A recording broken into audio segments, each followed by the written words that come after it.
11. Jusqu'à 10h. Radio Chablais. Tout s'explique. Tout s'explique. Tout s'explique. La rubrique immobilière avec Blue Immobilier SA. Achat, vente et mise en valeur de votre bien immobilier. www.blueimmobilier.ch. Nous allons passer cette heure en compagnie de Pascal Rable, directeur des ventes chez Blue Immobilier SA. Aujourd'hui, lorsque l'on construit, on a des milliers de possibilités. On peut faire des choix dans tous les domaines et notamment sur le plan écologique. Eh oui, Cindy. Et en plus, le thème du jour est parfaitement dans l'actualité de ces dernières semaines, le développement durable. Bon, promis, on va pas vous parler de gilets jaunes aujourd'hui. C'est pas le sujet. Alors oui, en effet, c'est dans le vent. Et donc, si on commence avec le chauffage, quelles sont les manières écologiques de se chauffer actuellement ? Alors, en préambule, avant de parler des manières écologiques de se chauffer, je pense qu'il est intéressant de voir de quoi le parc immobilier suisse est composé en termes de système de chauffage. Les énergies fossiles sont encore utilisées dans près de 2 bâtiments sur 3, malgré la constante diminution du recours au mazout. Le nombre de pompes à chaleur a quant à lui fortement augmenté depuis une vingtaine d'années, pour équiper aujourd'hui près d'un bâtiment sur 5. Si l'on regarde ces chiffres de manière plus précise, le chauffage au mazout est malheureusement toujours en tête et représente environ 40% du parc immobilier. Le gaz complète la marche avec 20%, donc un logement sur 5. La pompe à chaleur, qui est un système de chauffage écologique, possède quasiment cette même proportion.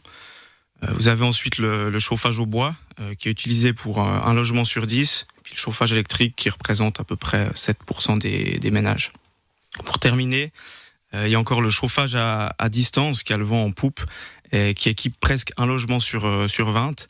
C'est également un système que l'on pourrait qualifier d'écologique dans la mesure où il va privilégier les combustibles renouvelables ou alors récupérer l'énergie de la combustion des déchets, comme ça se fait à la Satom, pour donner un exemple local. Enfin bref, ce qui ressort de cette parenthèse, c'est qu'il y a encore beaucoup trop d'énergie fossile qui est utilisée pour chauffer notre parc immobilier et qu'on a encore beaucoup de progrès à faire dans le domaine du chauffage du bâtiment. Vous nous avez parlé donc de la pompe à chaleur. C'est un système de chauffage écologique. Est-ce que vous pouvez nous en dire plus ? Eh bien, en résumé, les pompes à chaleur sont des machines qui convertissent en chaleur exploitable l'énergie stockée dans l'environnement. En fait, l'air, la terre et l'eau contiennent des grandes quantités d'énergie accumulées, notamment grâce au rayonnement solaire. Il y a plusieurs sortes de pompes à chaleur. Donc, vous avez celles qui puisent leurs énergies dans l'air, et puis donc celles qui puisent leurs énergies dans les sous-sols. Étant donné que la première catégorie ne nécessite pas de forage, c'est donc la moins coûteuse des pompes à chaleur. Après, cela dit, le rendement n'est pas le même car l'air connaît des grandes variations de température au cours de l'année, surtout en Suisse. Donc c'est assez complexe d'expliquer le principe de fonctionnement d'une pompe à chaleur, surtout par oral à la radio. Mais ce qu'il faut retenir, c'est que celle-ci consomme de l'électricité et la restitue sous forme de chaleur avec un rendement 4 ou 5 fois supérieur à l'énergie consommée suivant le système installé. Donc si on veut rénover son système de chauffage, ce serait facile d'installer une pompe à chaleur ? En fait, ça va dépendre d'une multitude de paramètres. Là, j'ai essayé de vulgariser, entre guillemets, donc pour expliquer les fondements d'une pompe à chaleur, afin qu'un maximum d'auditeurs comprennent le fonctionnement. Mais il y a énormément de facteurs à prendre en compte pour faire une installation optimale. Les conditions météorologiques, la qualité du sous-sol pour les forages, l'isolation du bâtiment, le système de chauffage actuel et toutes sortes de choses. Dans certains cas de figure, notamment avec les pompes à chaleur de type air, qui sont assez gourmandes lorsqu'il fait très froid, on peut optimiser le rendement à l'aide de panneaux solaires photovoltaïques afin que ceux-ci puissent alimenter directement la pompe à chaleur. Mais ça, on en reviendra un peu plus tard sur les panneaux solaires. De toute façon, l'installation d'une pompe à chaleur nécessite au préalable une étude du bâtiment puis son emplacement. Et à qui est-ce que l'on peut s'adresser pour ça ? Alors, une entreprise de chauffagiste sera à même de répondre à toutes vos questions. Et puis elle peut vous faire un devis en fonction de la situation de votre immeuble. Il y a aussi des subventions que l'on peut demander si on rénove un système de chauffage ? Alors effectivement, il y a toutes sortes de subventions qui sont attribuées pour la rénovation des anciens bâtiments. Ces subventions sont majoritairement cantonales, mais vous avez aussi certaines communes qui en proposent. Donc ça vaut la peine de se renseigner sur ce point.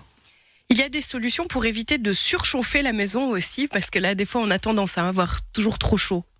Alors ça, c'est une question très pertinente parce que effectivement, le comportement des utilisateurs a une influence directe sur notre consommation énergétique et est plus grande que ce que l'on pourrait s'imaginer d'ailleurs.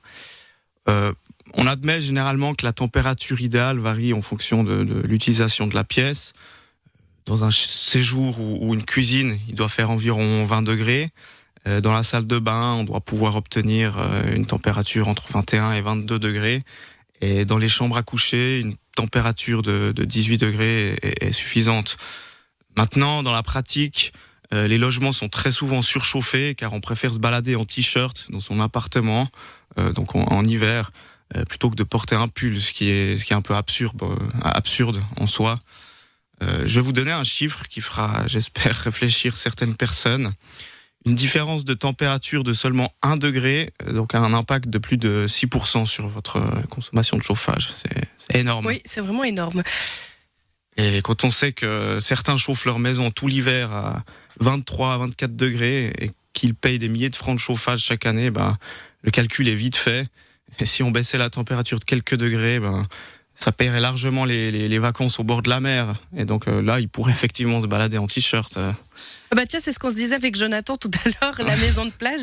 Et on parlait justement des baies vitrées. Dans ce cas-là, d'avoir une grande baie vitrée, est-ce que c'est écologique ou pas pour pouvoir profiter de la vue? Alors, une baie vitrée, c'est important dans la mesure où ça privilégie la lumière naturelle pour chauffer votre maison. Après, d'avoir des trop grandes baies vitrées, c'est pas forcément l'idéal. Parce que c'est quand même moins isolant qu'un mur. Qu'un bon mur avec une bonne épaisseur. Puis juste pour terminer, là on est en train d'aborder les mauvaises habitudes. Et il y en a encore une autre qui est assez répandue au niveau de l'aération. Lorsque vous aérez votre logement, ouvrez grand la fenêtre quelques minutes et puis c'est tout. Parce que laisser la fenêtre en imposte ouverte toute la journée, c'est vraiment pas efficace. Puis ça provoque aussi un gaspillage énergétique. On va poursuivre d'ici quelques instants avec les discussions donc autour de l'isolation cette fois.